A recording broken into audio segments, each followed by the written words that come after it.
अतीत के पन्नों पर विश्व में हुए निर्माण और विध्वंस की कई घटनाएं मिल जाएंगी और मिल जाएंगे ऐसे लोग जो इनके लिए थे जिम्मेदार। आज इतिहास में जब भी बात निर्माण की होती है तो एक नाम उभर कर सामने आता है, तेरापंथ धर्म संघ के 9वें आचार्य तुलसी। नाम जिसने भारत की आध्यात्मिक परंपरा का परचम विदेश में भी लहराया, नाम जिसने अणुव्रत और प्रेक्षा ध्यान को 7 समुंदर पार पहुंचाया। धर्म तो व्यापक है, धर्म तो किसी एक देश के लिए नहीं, इसलिए उनका ही चिंतन था कि धर्म बाहर भी फैले। हमने सफर किया विश्व के कई देशों का, ये जानने के लिए कि तेरापंथ धर्म संघ के 9वें आचार्य श्री तुलसी और उनके प्रयासों से दुनिया भर के लोगों पर क्या असर हुआ है और उनमें क्या परिवर्तन आया। दुनिया के कोने कोने से हमें आचार्य तुलसी के चिंतन और उनके प्रभावशाली व्यक्तित्व से जुड़े दिलचस्प किस्से सुनने को मिले। आइए रूबरू कराते हैं उन कहानियों से। लंदन, दुनिया का सबसे बड़ा शहर। अपनी कॉस्मोपॉलिटन लाइफस्टाइल के लिए ये शहर पूरी दुनिया में जाना जाता है। आज से लगभग 33 साल पहले विदेश की इसी भूमि पर पहली बार आचार्य तुलसी द्वारा संकल्पित समण श्रेणी के तहत समणी जी ने कदम रखा था, जिनका मकसद था जैन धर्म का विदेशों में प्रचार करना। आचार्य तुलसी और उनकी सोच हमेशा भविष्य के साथ चलती थी। समण श्रेणी का निर्माण जैन साधु और गृहस्थ के बीच का मिला जुला स्वरूप था। When Samniji started to visit the UK, our customs started to take a deeper understanding. आचार्य तुलसी ने ये जो श्रमण श्रेणी निकाली, उससे हम विदेश में रहने वालों को बहुत लाभ मिला है, क्योंकि हमें गुरुओं की कमी यहाँ खलती थी। Society has benefited a lot since Acharya Tulsi has started this Shraman Shreni. विदेश में रहने वाले लोगों को देखते हुए हिंदी के साथ साथ अंग्रेजी और गुजराती भाषा में भी वार्तालाप करने लगी। Well educated as well, અને उससे तेरापंथी अकेला नहीं पर सब ट्रेडिशन को बहुत फायदा हुआ है। I was very quite involved with Jainism, so I read a bit about it and I knew a bit about it. The inspirations came from the Samanijis. समणी प्रतिभा प्रज्ञा जी यूनिवर्सिटी ऑफ लंदन से जैन विषय में PhD कर रही हैं। आचार्य तुलसी हमेशा इस बात को महत्व देते थे कि समण श्रेणी न सिर्फ लोगों का बल्कि स्वयं का भी आध्यात्मिक और शैक्षणिक विकास करे। आचार्य तुलसी ने इस श्रेणी को इस रूप में तैयार किया है कि वे एकेडमिक क्षेत्र में भी जा सकती है। लंदन में रहने वाले राजीव शाह विश्व की सबसे बेहतरीन यूनिवर्सिटी कैम्ब्रिज और ऑक्सफोर्ड से पास आउट है, लेकिन राजीव शाह का एक सपना विदेश में रहते हुए जैन धर्म के विषय में पढ़ाई करना था। आचार्य तुलसी के विजन से शुरू हुई जैन विश्व भारती इस यूनिवर्सिटी ने इनका ये सपना पूरा किया। Happened to mention that there is a master's course available in Jainism. That was like a dream come true. Rajiv Shah UK के पहले ऐसे व्यक्ति हैं जिन्होंने जैन विश्व भारती के डिस्टेंस एजुकेशन प्रोग्राम के तहत जैन विषय में एमए की डिग्री हासिल की। जैन विश्व भारती संस्थान एक प्रकार का जैन अध्ययन के लिए हब सेंटर बना हुआ है, न केवल भारत में अपितु विदेशों में भी। माइकल जैक्सन सहित कई विख्यात कलाकारों के साथ काम कर चुके जाने माने संगीतकार पंडित दिनेश लंदन में रहते हैं। जब आचार्य तुलसी के अवदानों से अवगत हुए तब उनके मन में कुछ करने की प्रबल भावना जागी।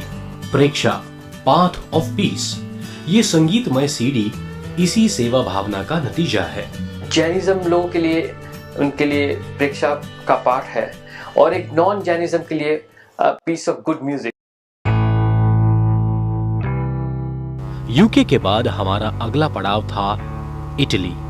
वो देश जो रोमन सभ्यता और उसकी वैभवशाली साम्राज्य के लिए जाना जाता है। मरिसा और दनेला इटली के रिमनी शहर में रहती हैं।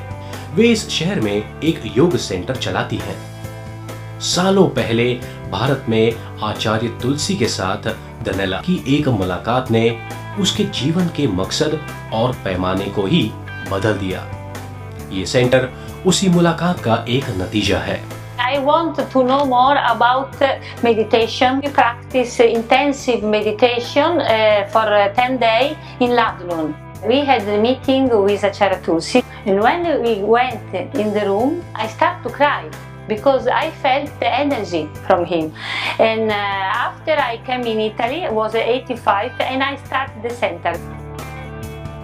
ये सेंटर प्रतीक है आचार्य तुलसी के उन प्रयासों का जिसका मकसद था भारत के बाहर विदेश की भूमि पर प्रेक्षा ध्यान की गतिविधियों को स्थापित करना। Since I have come into contact with Jainism, I have seen the spreading of the philosophy, so that it is not a religion, but it is most of all a philosophy of life.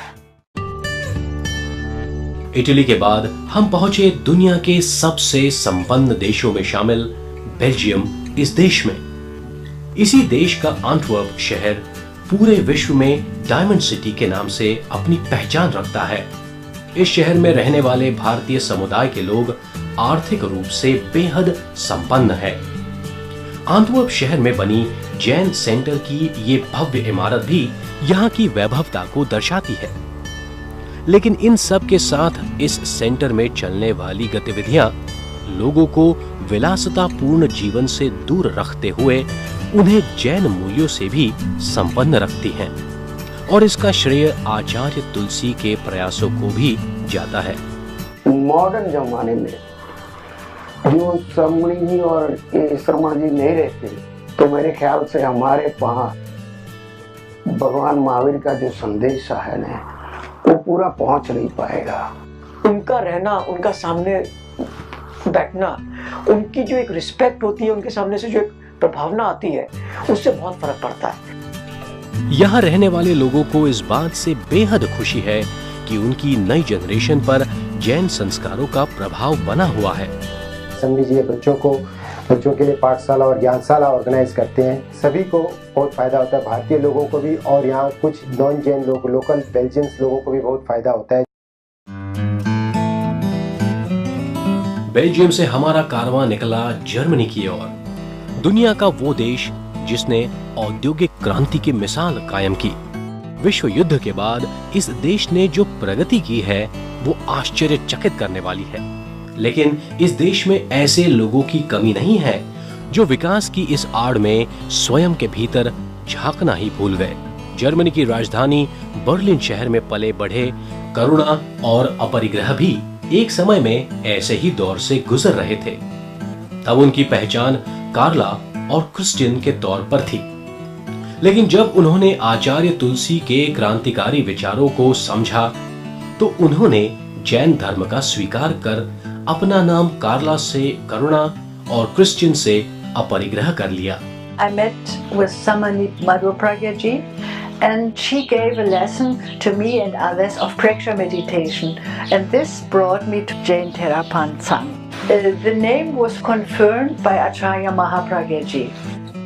संकल्प सिर्फ नाम परिवर्तन तक नहीं रहा, दोनों ने मिलकर Here Now for You नाम की एक ऐसी वेबसाइट का निर्माण किया जो पिछले कई सालों से जैन धर्म का प्रसार करती है।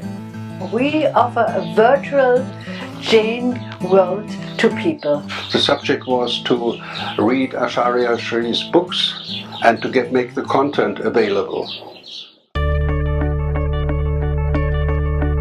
जर्मनी के बाद हमारे सफर का अगला ठहराव था स्विट्जरलैंड का जिनीवा शहर, वो शहर जो डिप्लोमेसी सिटी के नाम से पहचाना जाता है। यूनाइटेड नेशंस और रेड क्रॉस जैसी संस्थाओं के मुख्यालय इसी शहर में है। इस शहर में रहने वाले राज भंडारी को वो दिन आज भी याद है जब उन्हें इस देश में जैन साधु संतों की कमी खलती थी। आचार्य श्री ने मेरे से एक प्रश्न किया था कि वहाँ पे धर्म का क्या कार्य होता है। तो मैंने उनसे कहा था कि गुरुदेव, जब तक गुरु नहीं होगा तो ज्ञान कहाँ से आएगा। उसके बाद सन 1980 में उनका चिंतन श्रवण और श्रमणी श्रेणी को क्रिएट करने का हुआ था। स्विट्जरलैंड की बॉर्डर पर बसा फ्रांस देश का प्रोविजन मोएन नाम का इलाका खूबसूरत वादियों में बसा हुआ है। अपने घर के बाहर गार्डन में सैर करती हर्षा भले ही भारत में नहीं पली बड़ी, लेकिन उन्हें इस बात की राहत है कि खुद में जैन संस्कारों को बनाए रखने के लिए उन्हें समणी जी का सानिध्य मिलता रहता है। We don't have a temple here, so we don't have a priest who can teach us this thing on a regular basis. So to get the Shamnijis just for a few days a year means a lot to us. हमने हमारे सफर को यहाँ तक ही सीमित रखा, क्योंकि इस सफर में हमने यह जाना कि विश्व भर में आचार्य तुलसी से जुड़े कार्यों को जानने के लिए पूरी सदी भी कम होगी। लेकिन ये कहानियां जिससे हमने आपको रूबरू कराया, वे एक आईना है आचार्य तुलसी के उस चिंतन का जिसमें समन्वय था नई और प्राचीन सोच का।